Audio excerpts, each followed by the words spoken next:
Hello and welcome to Tara's Reality. Today's recap is of New York Goes to Hollywood, Episode 3, Japanese Commercial Shoot. To be honest, this episode left a really bad taste in my mouth and made me question if I wanted to keep watching the rest of the series. The episode starts with New York reflecting on her journey so far, acknowledging that there's so much more to acting than being talented. Sorry to be a broken record, but just in case you're new here, we've already established in previous recaps that New York Goes to Hollywood is your typical paint-by-numbers, phony baloney VH1 reality show. Every scene and plot point is scripted or manufactured, and it's pretty obvious. Speaking of which, we get some manufactured drama between New York and Liza, when Liza shows up late and blames it on living in Beverly Hills. You couldn't have called me? I couldn't have called you.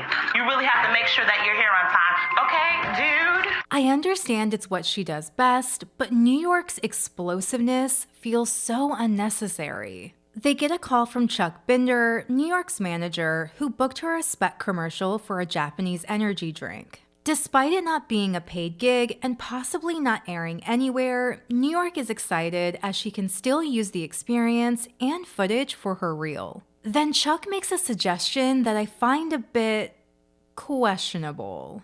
I was thinking if you could go out and do some research on the Japanese culture, get into character a little so you kind of fit in with them. Based off the title alone, I already knew this episode was going to be full of racially ignorant, racially insensitive, stereotypical bullshit. And while you should do research and get familiar with the culture and demographic you're advertising to, Chuck's method is definitely not the right way to go about it. Instead, we get this. So what do you know about Japanese culture? I like Thai food. Girl, Thai food is not Japanese. I guess the joke here is that all Asians are the same and New York is ignorant? Sure, 2008 was a different time. But it's not funny, and unfortunately, it only gets worse from here. New York has another acting class with Scott Sedita, where the theme is Romeo and Juliet. They start with a series of warm-ups, from a fake gibberish fight with Kelly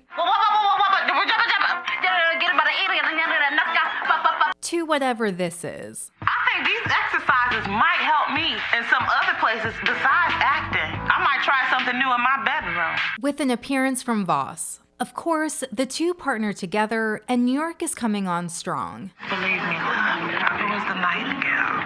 It was the lark, the herald of the morn. Which again, is supposed to be funny, but is actually super inappropriate and predatory if this was a real-life situation. Touching between adult actors that is safe, consensual, and appropriate for the characters and scene is totally fine. But clearly, New York has other priorities, despite being with TaylorMade.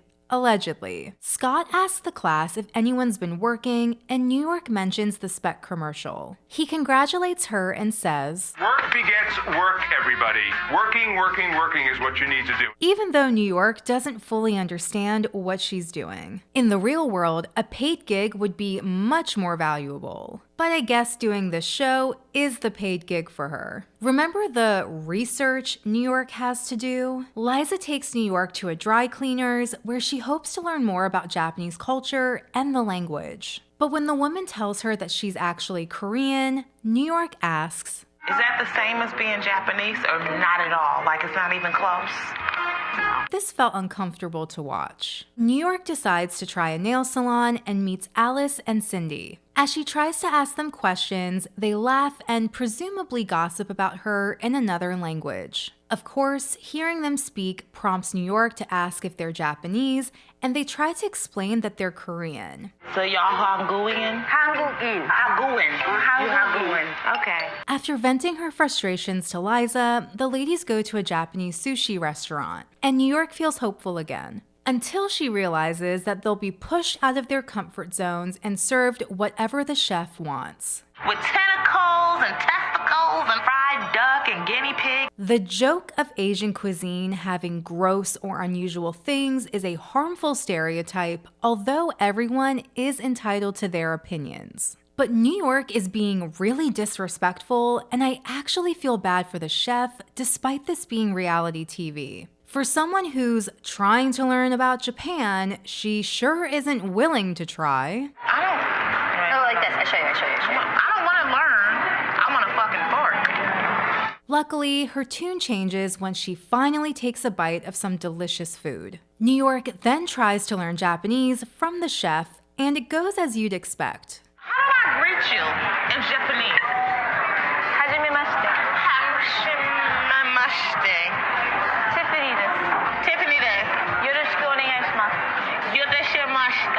Hi. When the ladies get back from the restaurant, they find the script for the commercial waiting for them. After reviewing it with Liza, New York is relieved that she only has one line. Baruch Conroe, because life takes chops. The next day, the ladies go to the shoot, and it's unclear as to where they are, but the location is absolutely gorgeous. They also meet Felicia Tsai, the assistant director. New York assumes that it's an all-Japanese crew and admits to feeling scared because I know they know karate, and I feel if I say the wrong thing or offend them, they might take me out. which is ironic because she's, again, perpetuating another stereotype. We get another cheap shock value moment at the craft services table, where food and drinks are provided on set. Among the spread are platters of whole, raw fish and seafood, which I highly doubt would ever be served like this on a real set. Of course, this freaks New York out even more, but she tries to not let her emotions show.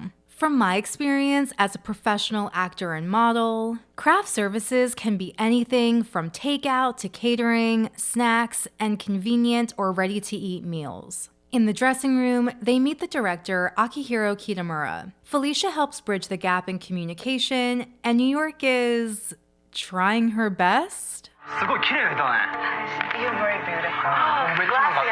Thank you. Then they meet Kazo Nagahamo, the maker of the energy drink Conroe. He encourages New York to taste it, and surprise, she's absolutely repulsed by the smell. After taking a fake sip, Felicia asks New York to read her lines in front of Akihiro so they can make sure her pronunciation is correct. If this was a real commercial, then they would have cast an actor that was fluent in Japanese. But anyways, New York performs her line, which triggers confusion among the group. When Felicia realizes that New York was sent the wrong copy of the script, and that, surprise, she actually has more Japanese lines than anticipated, Akihiro lashes out. I did a mistake yesterday. Which was honestly shocking. The abusive, angry director trope isn't funny, and unfortunately, many entertainment industry professionals have suffered from unfortunate and unsafe circumstances in the workplace. Of course, this shocks and bothers New York, despite Felicia's unbothered demeanor. It made me want to smack him in the head. After getting into hair and makeup and wardrobe, we get another strange comment from New York. I feel like I should be waiting tables or something. Then she's taken back to set. Felicia talks her through the first part of the scene, where she directs New York to meditate, open her eyes on cue, take a drink, and make a high-energy expression. New York struggles to get the Conroe down with every take. This drink tastes like rotten eggs, rotten feet, but mostly fish oil. But is determined to push through despite her dwindling confidence. For the record, in the real world, the talent would have been asked ahead of time if they had any allergies or dietary restrictions prior to being cast. But again, none of this is real. Felicia directs New York through the rest of the commercial, where she's supposed to break a piece of wood before delivering her line. Again, if this was a real shoot, the production would have hired a stunt double or an actor with that type of training and experience. But instead, they give New York a piece that, surprise, won't break and supposedly hurts her hand, which causes Akihiro to lash out at the art director. Akihiro becomes more frustrated with every take, despite saying in her confessional that she wants to prove that she can overcome difficult situations and remain professional. She reacts like this after another failed attempt. Fucking bastard. Come here. And confronts the art director herself. Because of course she does. I promise y'all that I'm not trying to be a hater, okay? I think Tiffany Pollard is iconic, and I genuinely thought that I was going to enjoy watching this series. But so far, I'm just over the predictable, manufactured antics. It would have been neat to watch New York, the person, make a genuine effort to become an actress and advance her career. Instead, we get the same old New York, the persona, shtick. But anyways, Akihiro and the art director end up brawling, which pleases New York. After threatening the art director, This board better break, because if it don't, I'm going to break my foot off in your ass. the wood finally breaks and she says her lines.